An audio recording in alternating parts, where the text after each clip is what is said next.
Hi, my name is Andrea, and I'm going to talk to you about the state that we chose and the dishes. The state that we chose is Yucatan, which is in the southeast part of Mexico and is really famous for the Mayan history.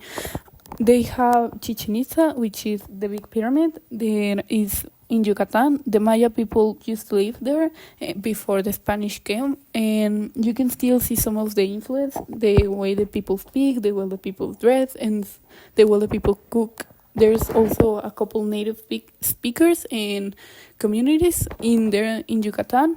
The traditional food in Yucatan is different because it mixes parts of traditional Mayan cooking and Spanish cooking. Now I'm going to talk to you about the dishes that we chose. The first dish is cochinita pibil.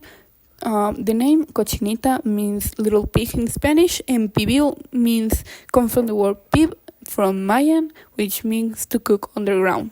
Traditional cochinita pibil is made by marinating the pork in a mixture of sour orange. We didn't use that because we didn't have any, so we use normal oranges with lemon. Then you put garlic and achiote, which is a red spice made from seeds, which gives it the traditional color. Then the pork is wrapped in banana leaves and put in a hole underground. We didn't cook it underground or wrap it up in banana leaves. We use normal things like an oven, but it was really good. This dish is really important for the people of Yucatan. It shows how the Mayan cooked their food a long time ago. Back then, they didn't have ovens like we have right now, so they actually had to bury it underground. When the Spanish arrived, they brought pigs with them, and the Mayas started using pork. That's why they would use pig. That's why cochinita pibil was born. Today, people they still eat cochinita pibil on regular family events or weekends. Is normally accompanied with tortillas, pickled red onions, or salsa de habanero. Now we talk about relleno negro. This is a very unique dish because it's black. Relleno negro is made originally with turkey or chicken. We cooked it with chicken. It's a black sauce. It has a black sauce called recado negro, which is like chiles burned on purpose, then mixed with spices and garlic and onions to make this really like dark, smoky, and spicy sauce. Then you add the meat and you cooked in it. Sometimes you can add boiled eggs. We didn't add that because, well, not a lot of people like eggs, and that's it. This dish is also very old and it comes from Maya cooking.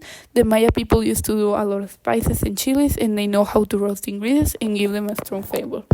Then, with new ingredients that they came from Europe, they added a little pork and eggs.